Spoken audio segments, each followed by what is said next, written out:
You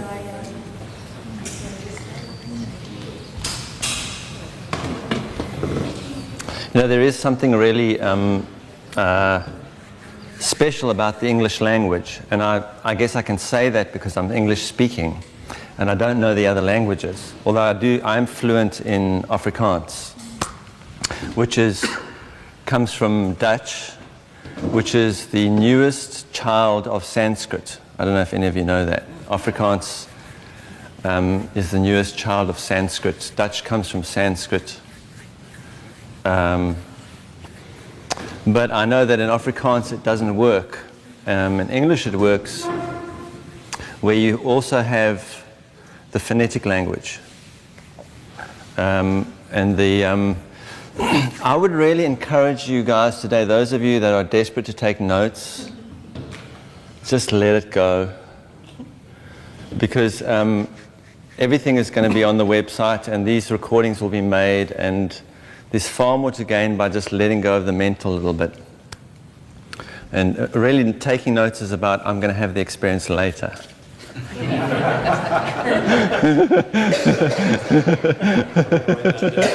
Yeah, write that down.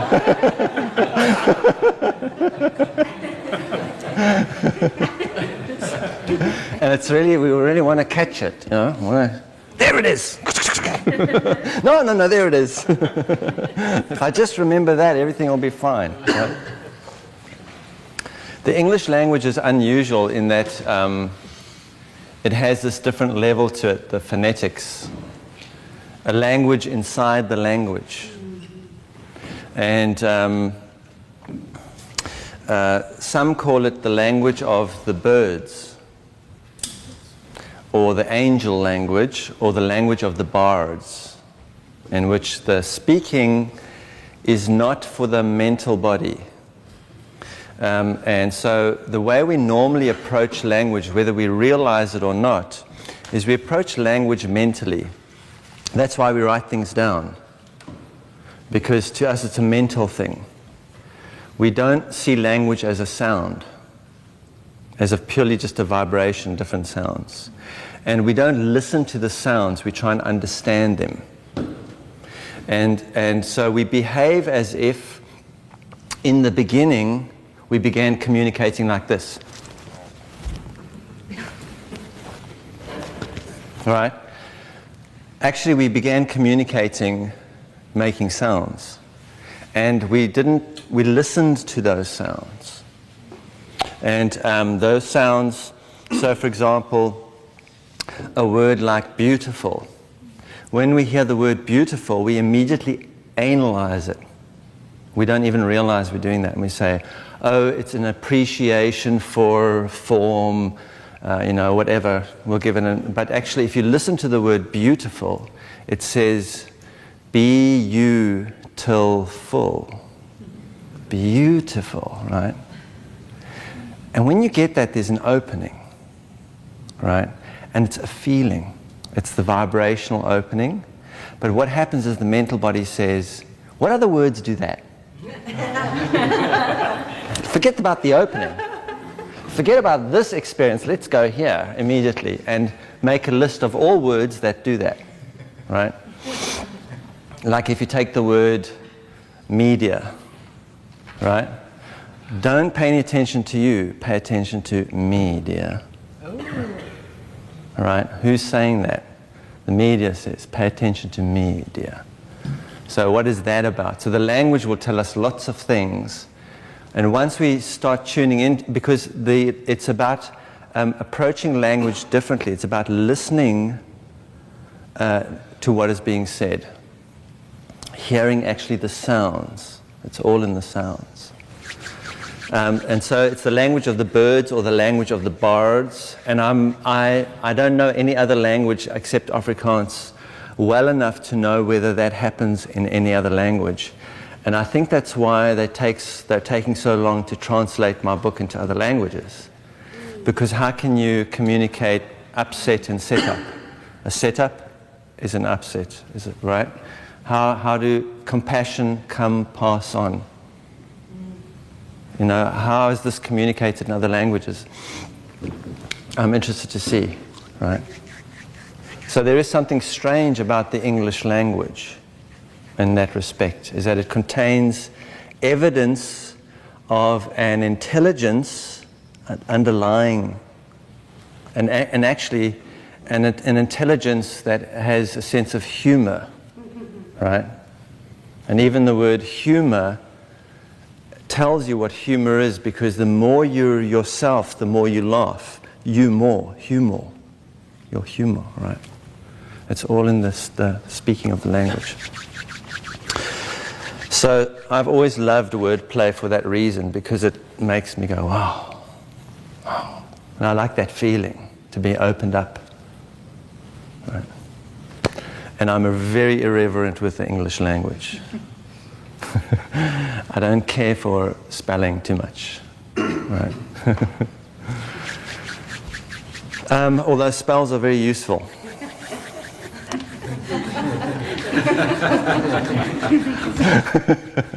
So one of the biggest shift or realization that we can encounter, and there's many levels of encountering this. We can encounter it physically, mentally, then emotionally, then vibrationally. But the realization that sets us free to really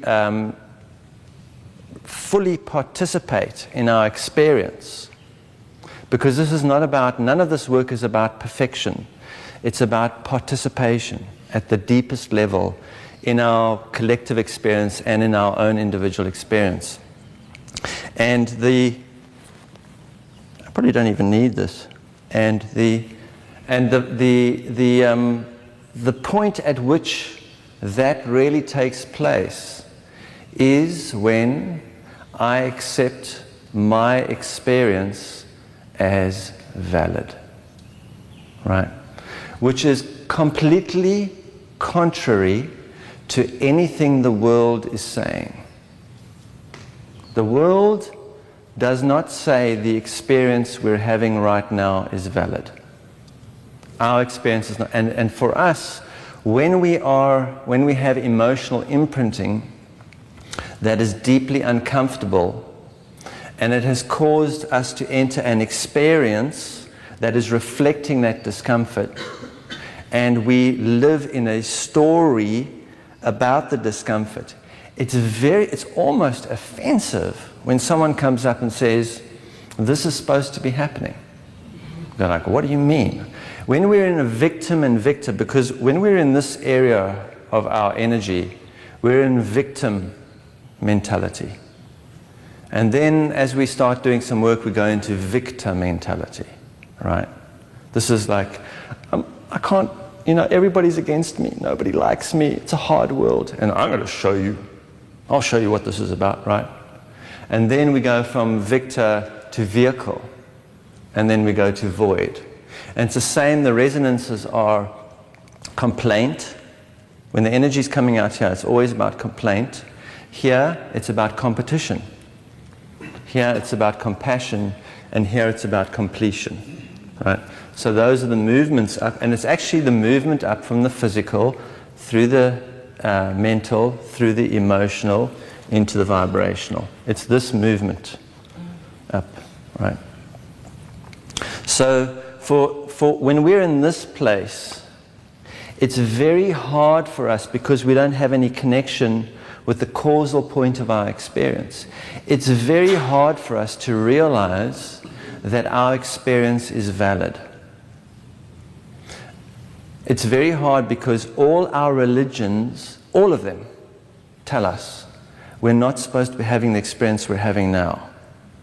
There's another experience we can possibly be having, and if we do certain things, do lots of activities, and if we obey certain laws and rules and procedures and think in a certain way, that one day, not now, but one day, later on, probably when we're dead, we're going to have this experience, right?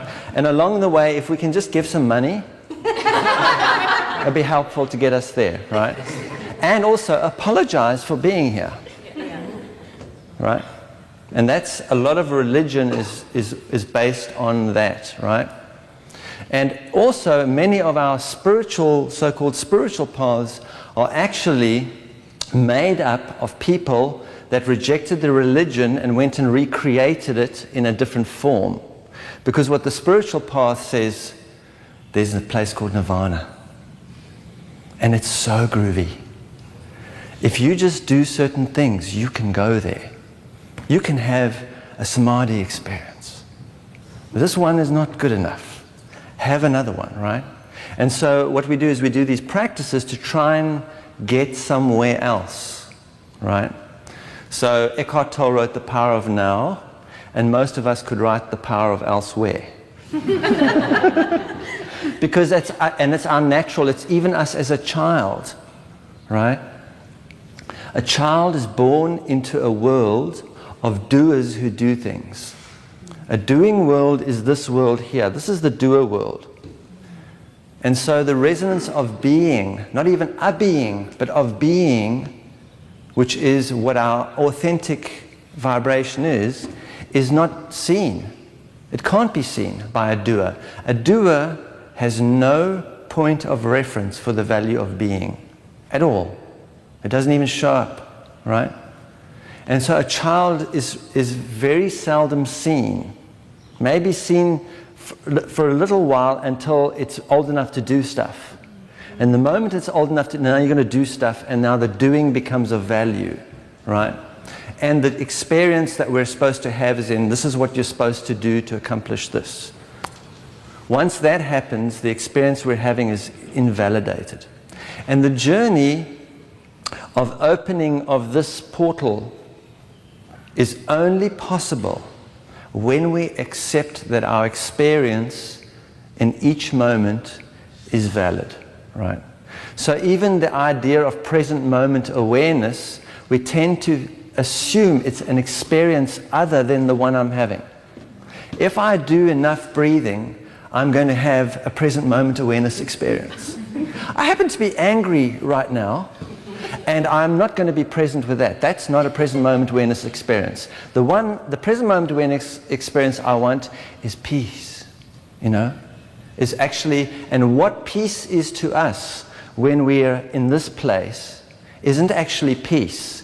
What it is the complete sedation and control of all feeling, right? And so we have that in our experience. We have sayings, we have in our language, we have words that show what our intention is about when we say, when we think we're talking about peace. For example, we'll say, have a nice day. What the hell does that mean, right?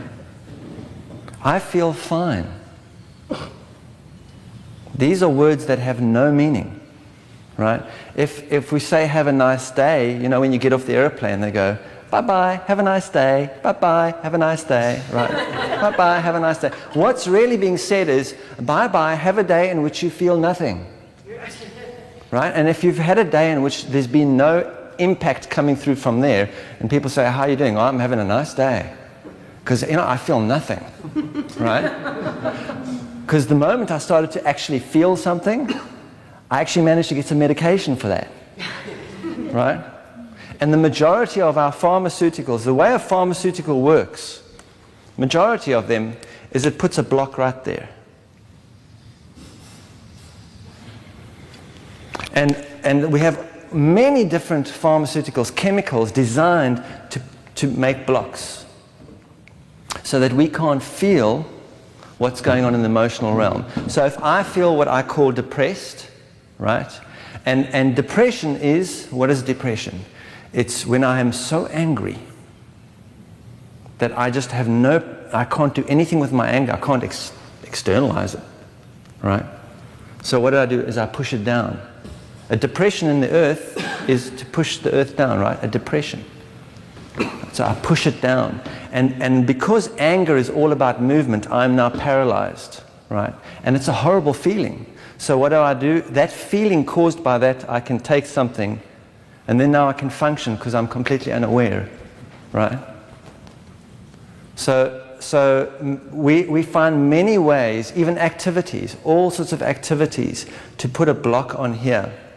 A lot of our physical activities are to push our awareness into this place. Because if I can keep my awareness as far away from that as possible, if I can run for 4 hours a day, all right, I'm not going to feel, right? So, but the turning point comes when we stop reacting to this.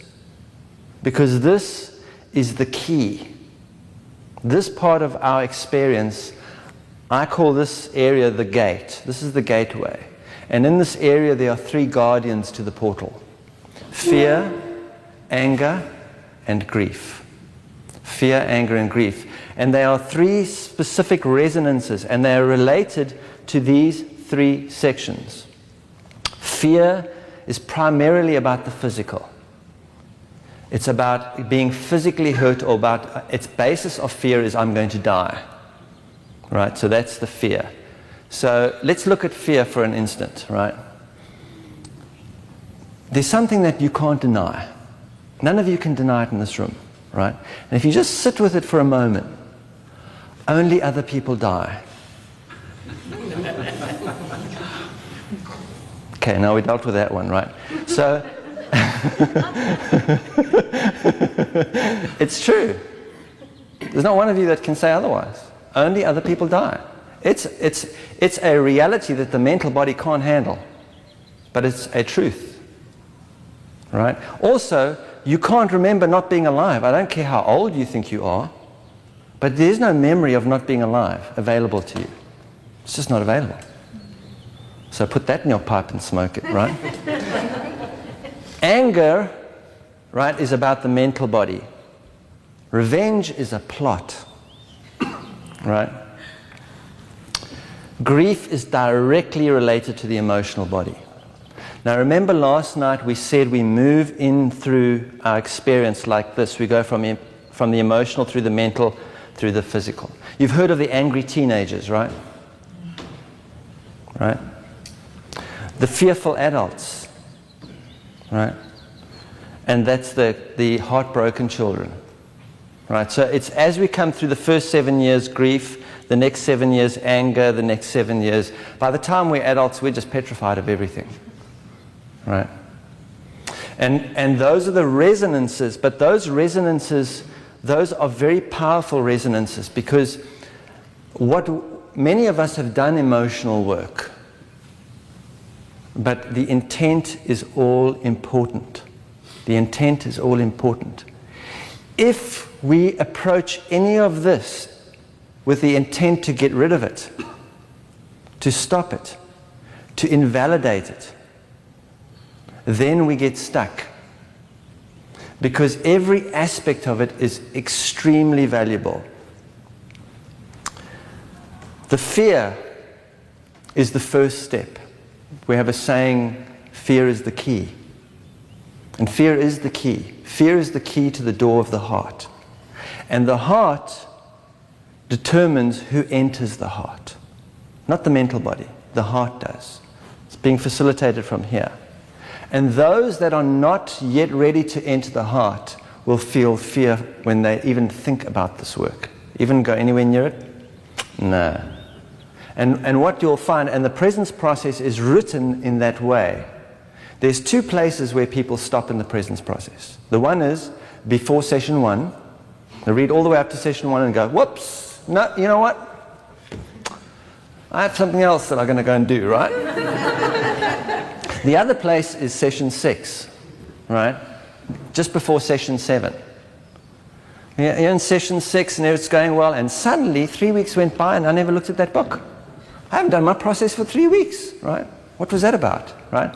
And that's because session 7, 8, 9, and then we go to 10. 7, 8, 9. Fear, anger, grief. Because our journey is to reverse this pathway of awareness, right? We move this way into our experience, which is a necessary part because we're developing our emotional capacity, our emotional matrix, our mental matrix, and our physical matrix. And it's hard for us to comprehend from a mental point of view why we have to go through the type of childhood experiences we have. Why we've gone through the type of, how can this possibly be valid, right? If we want to become Mr. Universe, right? If you want to become Mr. Universe, there's no ways you can accomplish that by sitting on a couch and watching TV. Not going to happen. Yeah, it's groovy. I'm going to just have the biggest body out, right? You actually have to go into a gym and you actually have to break your muscles down and then allow them to callus, and break them down and allow them to callus for them to start to grow, right? And it's the same with the development of these, because what we're developing here is a vehicle that has a physical vehicle aspect to it. It has a navigation system, and it has a profound fuel source, right? And these are things we develop them unconsciously. When we are ready to begin using the vehicle and actually switch it on, because most beings don't switch the vehicle on. Like we stay on idle until about 90, right? And then off to throw the vehicle in the scrap heap, right? But very few of us actually switch it on and start moving somewhere. And those that have done this work know what it means when you actually start the breathing and you start the processing, and it appears as if life is starting to accelerate. Things appear to pick up speed. And that is, you're now actually moving. Because real movement comes from here, not here. Remember last night we said, you can decide you dislike your family and leave the continent on which they live, like I did initially, right? I go, I don't want to be around my family. I don't even want to be around the people I'm born around. I'm leaving. I'm going to America, right? And if you go anywhere and you just stop long enough, boom, boom, boom, boom, boom, they all form around you. That's the déjà vu or the déjà who. Like, here you are again, right? So wherever we go, there we are. Wherever we go, there we are. And we're literally going around in the cycle, the 7-year cycle, over and over and over, right? So the real movement comes when I impact the emotional component of my behavior. Because when I actually change my emotional causal point, there's going to be a change in my mental and my physical experience. That's what's happening, is the more I impact that part of my experience, the more the movement is reflected there. But it takes, the journey is to first move backwards along this, deliberately along this pathway, from physical to mental to emotional. We reverse the pathway of awareness. And we already know that, because many of our spiritual disciplines and even our religions are all about that. It's just that the awareness is not there of what we're doing. So for example, if I'm going to learn to meditate, right, the first thing I'm going to do is posture, physical posture, right? Right, whatever the posture is, right? And then I need a point of navigation, which I'll be given a mantra, right? And if I want to go home, I'll go home, home, home, home, right? Whatever it is, point. And then I will have an experience. And I only know I've had an experience when I feel something. If I meditate and I don't feel anything, I make stuff up. That's the way the mental body works, right? Because if I don't have the capacity to feel this, there's going to be nothing going on there if I'm blocked there. Specifically, if I'm doing my meditation to stop this from happening. Specifically, if I'm meditating to try and make something else happen than what is.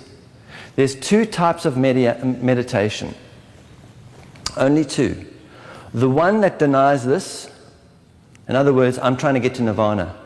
I'm trying to have another experience other than the one I'm having, right? And there's another meditation which is actually mediation. It's the same word. In other words, I'm going to be in this experience, but I want to be aware of that. And the way that that experience is being revealed to me at the moment is the way I'm experiencing that, because it's coming through that lens. So my fear, anger, and grief is this experience. My fear, anger, and grief is the vibrational. That's what it is. It's just the vibrational in a distorted form because of the imprinting of the childhood, right? That's why the saying, unless you become as a child, cannot enter the kingdom. Don't become as a child, stay in the boredom. It's the boredom or the kingdom, right? So the vibrational is always coming through, and it's the realization that the feelings that are coming up in my realm all the time are the vibrational. And if it's fear, anger, and grief, that's valid.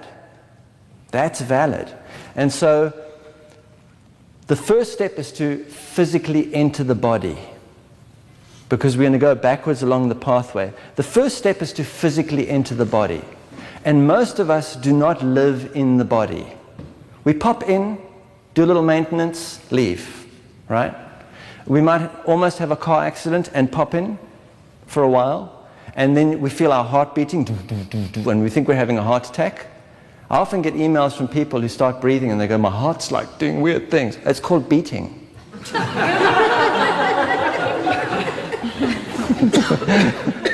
Right. It's very strange to be in this body. We don't live in the body, we live here. We anchored ourselves in the mental plane. Right? We can drive from one place to another, and while we're driving, we're having a conversation. Oh no, I'll tell him what I think about him. No. You know what? No, that's not true. No, this is how it really is. Okay, I'll tell you. No, wait, hang on a moment, right? And then we get to where we're going, and like, wow, I don't even remember getting here. And that's proof that there's a God, because someone's driving the car. It's called divine intervention, right? And we live in constant divine intervention, because actually our greatest addiction is to live in the mental, to live in the story. So the first thing we want to do is to get into the body. It doesn't matter how we accomplish that. There are many ways of accomplishing that, right? Some of the Christians, what do? They whip themselves, right? There's all sorts of ways to get in the body. Some of them are just like over dramatic, right? It's much easier just to breathe. So we use the easiest technique, which is just to breathe like a normal human being. Not none of that stuff, right? Okay? Just breathing normally in and out like a human being, connecting our breathing. Because human beings are the only breathing creatures that unconsciously disconnect their breathing. And one of the reasons is I'm an example of that right now. Why? Because I'm talking. We talk a lot. And because we talk so much, we're hardly breathing, right? And also, breath takes place in the moment. We don't live in the moment. We live elsewhere. Wherever we think, there we are. Wherever we think. It's not I think, therefore I am. I think and therefore I am over there. Right? I think, therefore I am is a thing made up by the mental body thinking it's God. We're not here just because we think, right? We're here even if we don't think, right? So what the breathing does, when we connect our breathing and breathe in and out and in and out, and it's totally natural. It's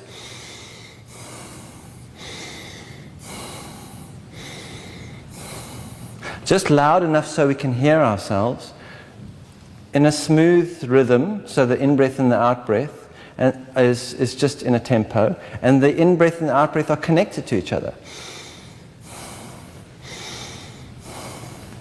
Simple as that. What that does is it holds us in the body. It holds us in this body. And when we hold ourselves in the body, what's going to happen is we're very soon going to become aware of why we'd rather not be in the body.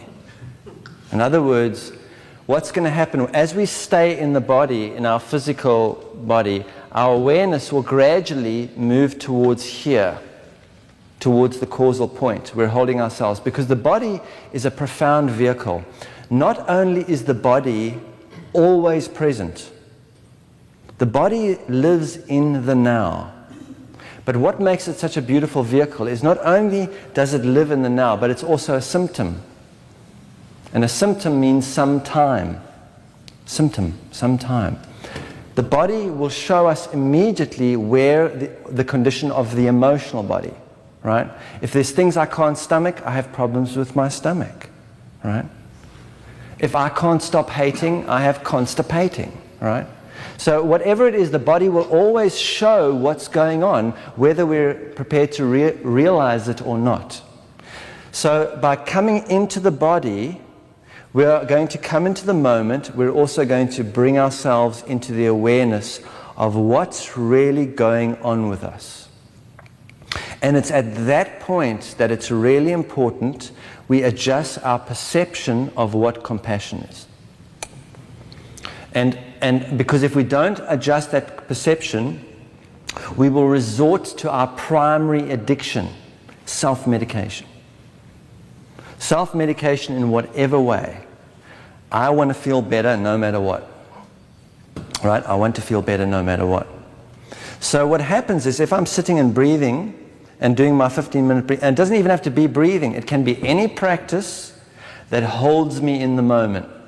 We just use breathing in the presence process because it's something we're all able to do.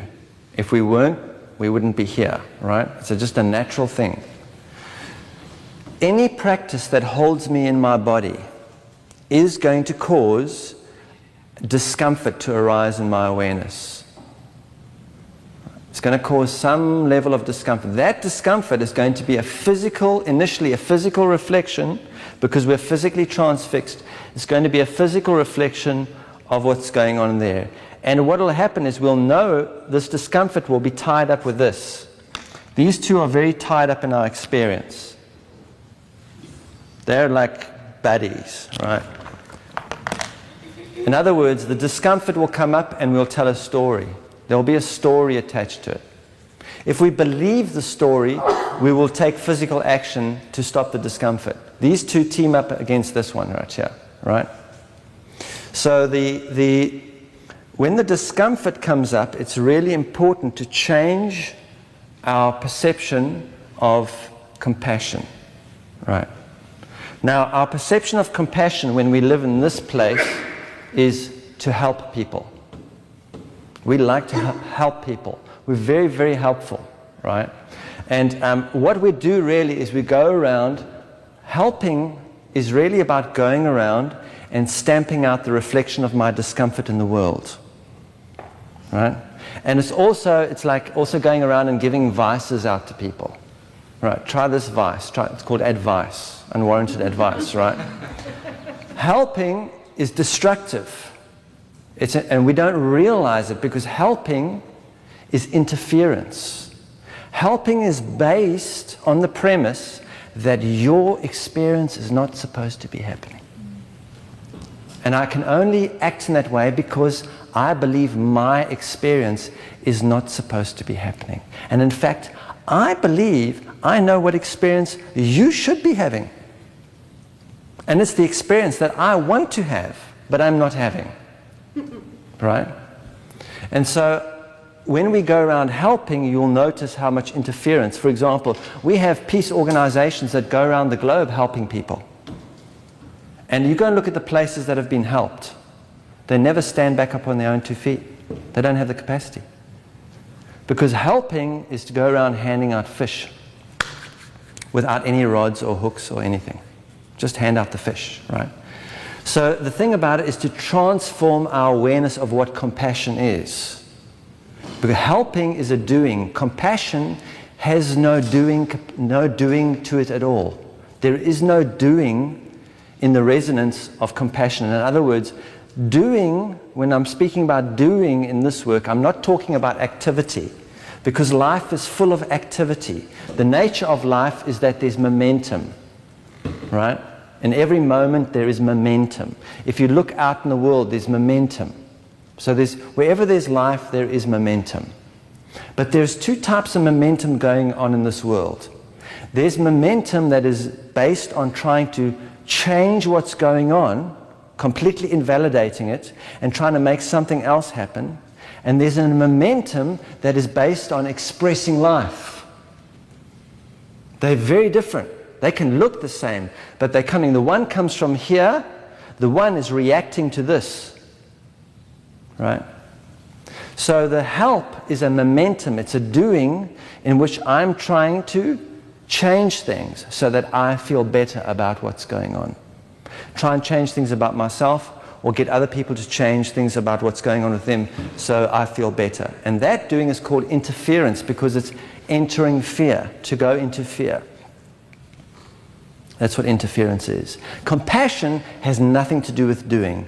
Compassion is related to this resonance. Remember, we said when we're in the womb, there is nothing to do. I'll pick my nails. There's nothing to do in the womb, right? You can just be in the womb. And that's why we talk the womb as a vibrational experience. Compassion is about being. Not even a being. Being. Right? It's about being, a verb. The way that we're brought up in the world of doers is this. The child comes in and the child is angry. Right? And the parent hasn't yet processed their own anger. Not even aware of their own anger. And when I haven't processed my own anger, the last thing that I want is a reflection of it around me. Right? And so what I'll do is I will stop it no matter what. So the child comes in and it's angry, and I'll say, don't be angry. In other words, your experience that you're having now is invalid. Don't be angry. Here, have a sweet. Go play outside. Right? What happens is this energy, which we call anger, because anger is just an energy, a type of energy in motion. Right? It's a very useful energy when it's conscious. We require it.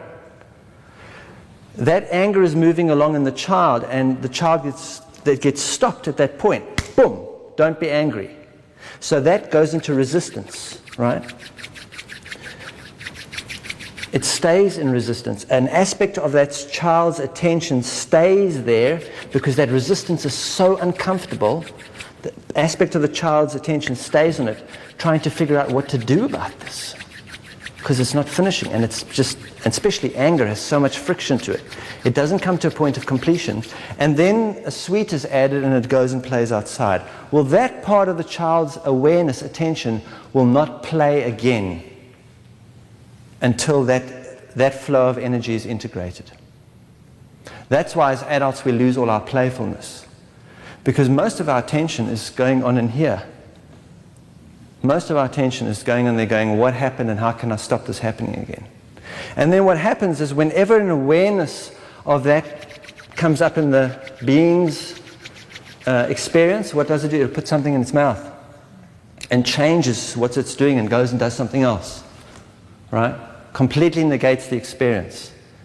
And this will become all sorts of things. And that will run into all sorts of experiences. Right?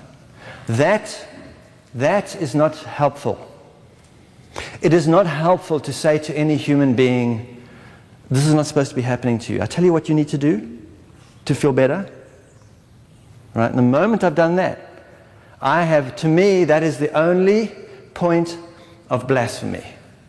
Blasphemy is, in my personal definition, whenever anyone negates my experience, on any level, and says I should be having another experience other than the one I'm having. Right?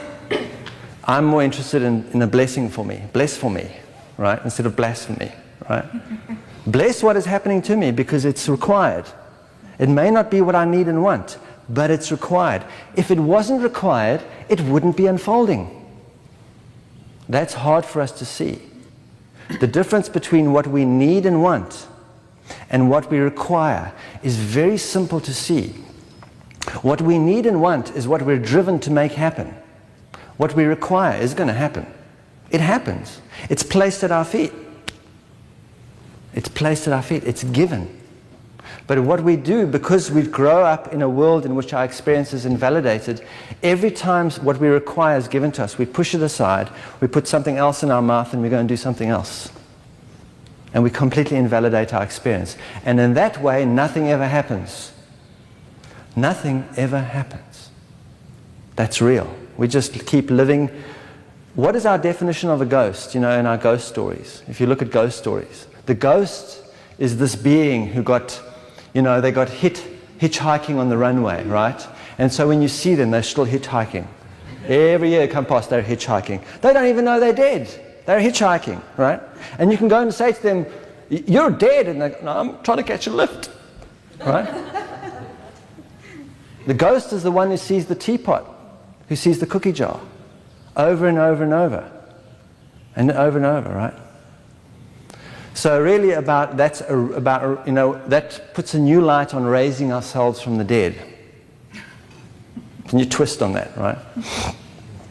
So compassion is very different. Compassion looks like this. The child comes in, the child is angry. Let's say I am an adult who has resolved my anger. All right? I have brought it to resolution. I have integrated it. Therefore, I'm not afraid of anger. Anger doesn't drive me into fear. Right? This anger doesn't drive me out into the physical to do something physical. Right? So the child comes in, my response, not my reaction, my response would be, oh, you're angry. Well, something must have made you angry, so that's valid. I tell you what, you be angry, and I'll be with you while you're angry. That's it. I'll be with you while you are angry. Right? I won't interfere. And what will happen is that child's anger will begin to peak. It'll go to a peak. Then it'll go to tears, because what it's doing is it's moving backwards along here. Because if I interfere, I'm pushing that energy out this way. If I allow it to be, it's going to sink back in this way. So it's going to go from the anger into the grief. There will be tears. Then there will be quiet. And then the vibration will come back out, which the child will go to peace. And in that state of peace, I won't have to tell it to go and play, because the child's natural frequency is playfulness. It'll just go out and play without having anything stuck in its mouth. Right? The nature, the reality, or the nature of emotion is that it has its own intelligence. That's why it's like water. Right? If a spring comes out the ground, we do not have to give it a GPS system for it to find the ocean. We do not have to supply it with navigational charts, right, and guides and everything. If you just leave it alone, it'll find its way to the ocean. It's the same. All of this anger, fear, and grief are energies that have come up into points of resistance, right? And they're in those different types of resistance. And our task is simply to allow them to be. Allow them to be. And if we allow them to be, they know how to unfold to a point of resolution. Anything we do may accomplish release. For example, if I'm feeling angry, I'm feeling really angry, right? So I want to talk about it. You know how angry I feel? I feel really angry, right? And blah, blah, blah, blah, blah. And after a while, I feel better. I've gone through a release, but I've accomplished nothing. Zero. Because that same emotional point, all I've done is gone,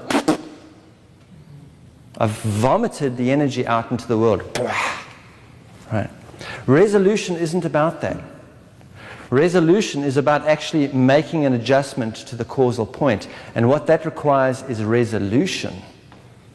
Is allowing that energy, is containing that energy and allowing it to flow to a point of resolution, which is a very different experience. Many of us that have done emotional work, what we've done is release work, which is necessary when we first enter emotional work. You know, the pillow is my dad, and I get a stick, and I'm like, right? And I beat the pillow, right? And I scream, I hate you, right?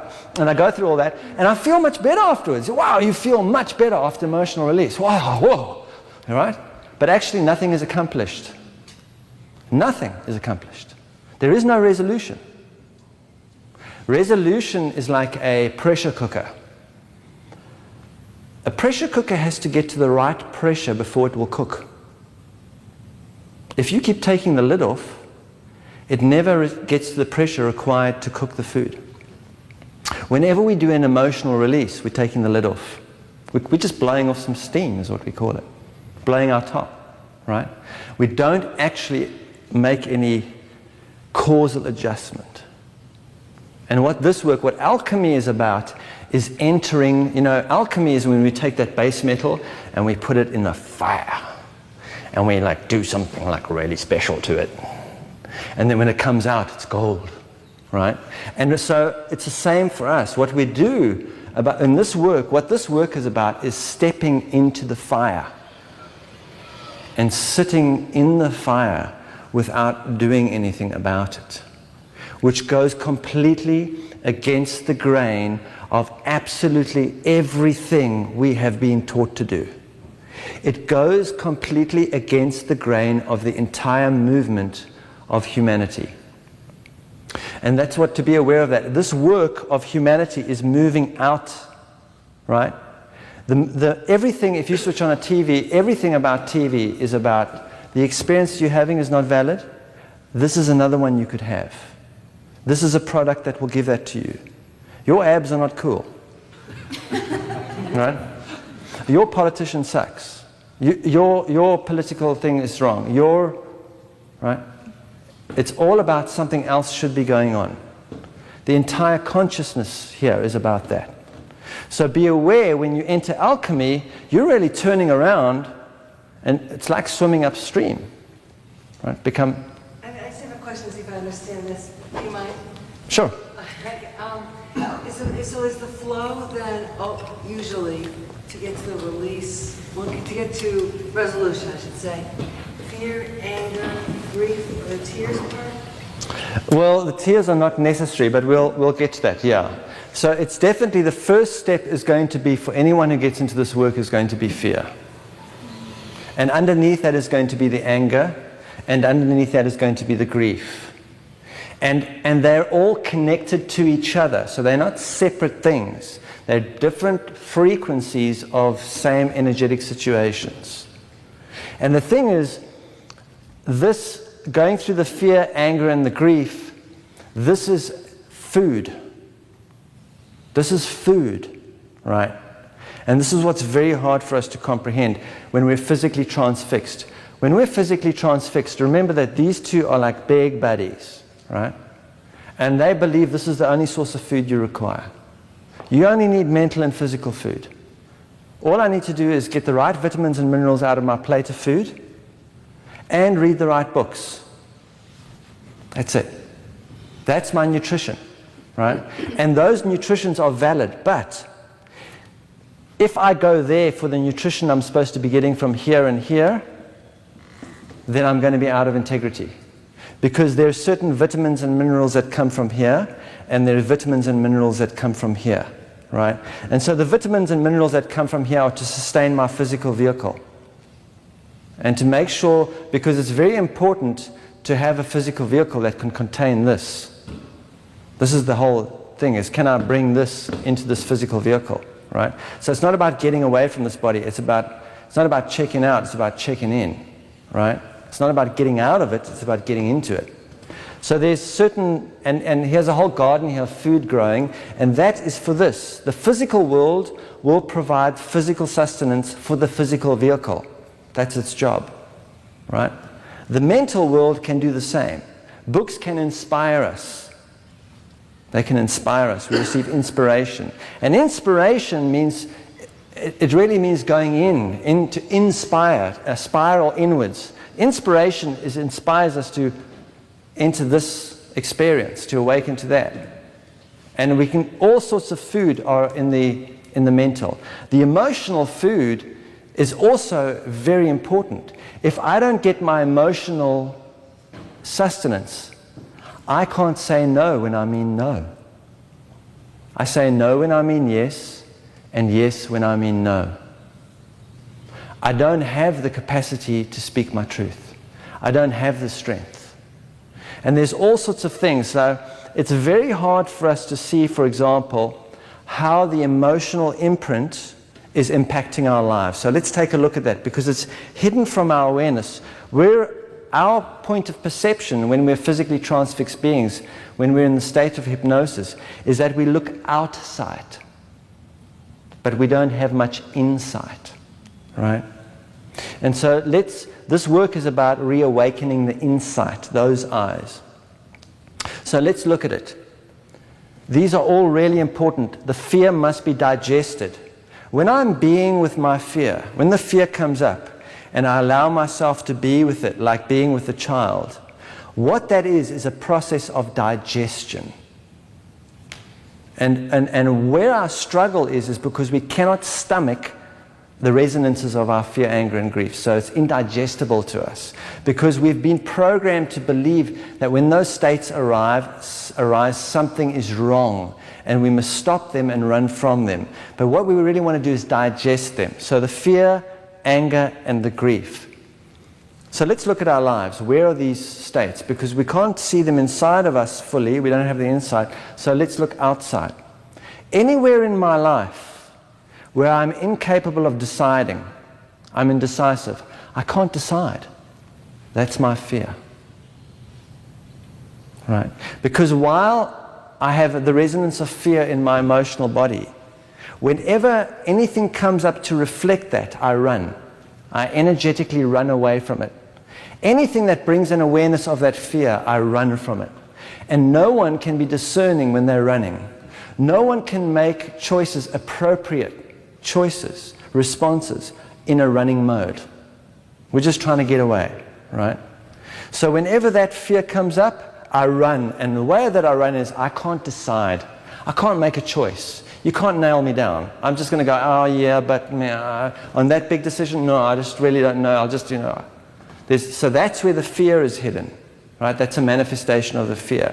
When I allow myself to sit in my fear and I digest my fear, I gain the capacity for discernment. I can stand still because what is fear? Fear is the unfamiliar, the unknown. Well, this is all unknown. Right? So when I'm saying the fear is what God is, this is what the unknown is. That is the fear, right? So fear is the capacity to stand in the midst of the unknown and to stand still and say, okay, what's appropriate in this moment? What's my appropriate response? Not my reaction, right? It's very different. When we're in reaction, we turn around into the same behavior. That's what keeps us in the loop of the ghost behavior, going around and around, right? The fear stops us from going into anything that is unknown, anything that is new. We're addicted to the familiarity. We will stay in the most unpleasant circumstances just because they're known, right? And that's because we can't resolve our fear, right? The anger is a very interesting one. Anger is the most powerful friction we have access to, right? Anger is really like, whoa, deep friction. And friction is really important because if a train wants to move on the rails, it's got to have friction between the wheels and the rails. It's also got to have friction in order to stop the movement when it wants to stop. When we don't integrate our anger, we live with many aspects of our life with our brakes on. Right? And there's immense amounts of friction. And so when we want to see where our anger is, where in my life is there no movement? No movement in relationship, no movement in work, no movement in finances, no movement in my art project. Where is there no movement? Because wherever I am stuck and there is stagnation and no movement, that is an outward manifestation of my unintegrated anger. Right?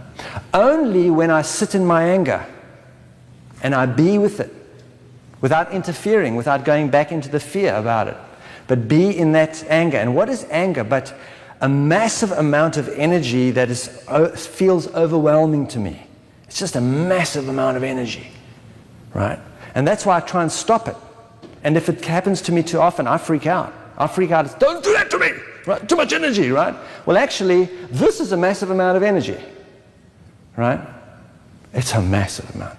If I can't contain my temper, how the hell do you think I'm going to contain an awareness of this? This is everything, right? So when I work with my anger and I sit with my anger, what I gain, aggression is anger unconscious. Assertion is anger conscious. Aggression looks like this. This is where I'm drawing my line. Don't you cross the line. You cross the line, I'll take care of you, right? It's unbelievable. It causes attack or defense from that person, right? But assertion is this. This is where I draw my line. Don't cross the line. You know the person means business because there's no charge.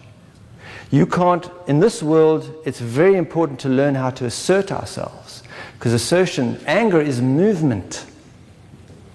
If we're afraid of our anger, there's no movement in our lives. No real movement, right?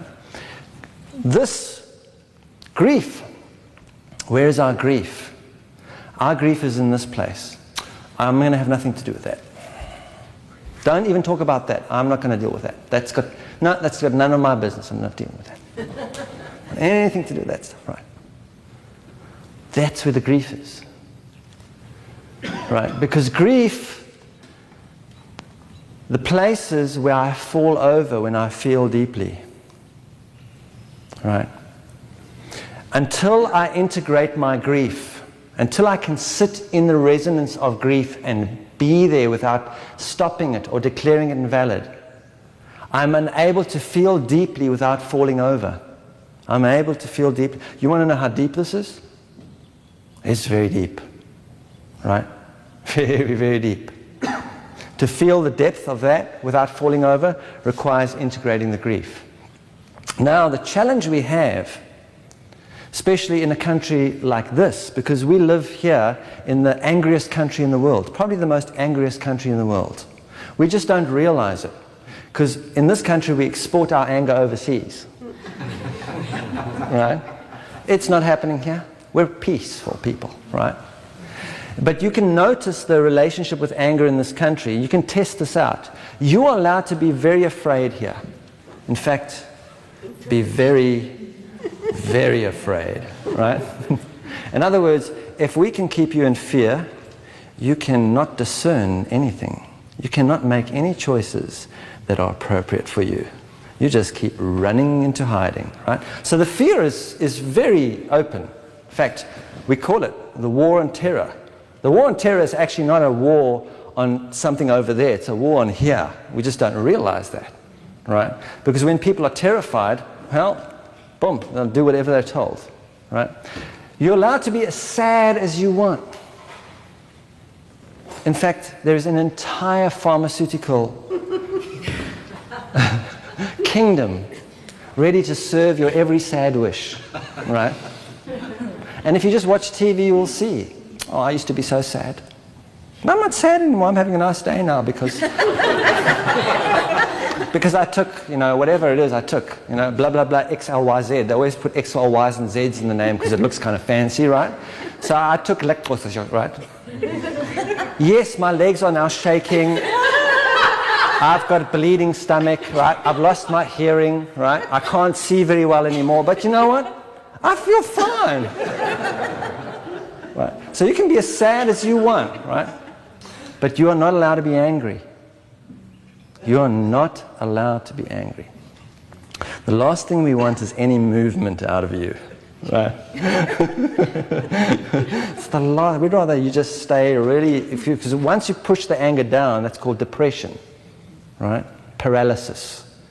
But it's the opposite of the movement is the paralysis, right?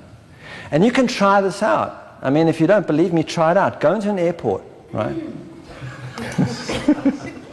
You can be really afraid in an airport. I'm really scared about the terrorists, right? Someone will go, don't worry, we've got the best security, and that's why you have to wait in lines, and it's all, right? You can be really sad in an airport, right? I'm so sad about what's happening with the gas prices, right?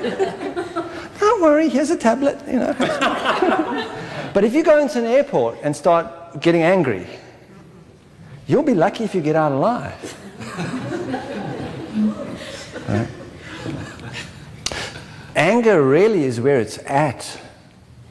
And so what happens in a country that isn't allowed to be angry at all, there's no anger permitted, that anger is projected away, right? It's projected away. And in our own experience, our anger is projected away. We continually project it away onto other people. We continually project our fear, anger, and grief out there. Right? So, at that point, let's take a break. We'll take about a 15-minute break and we'll come back.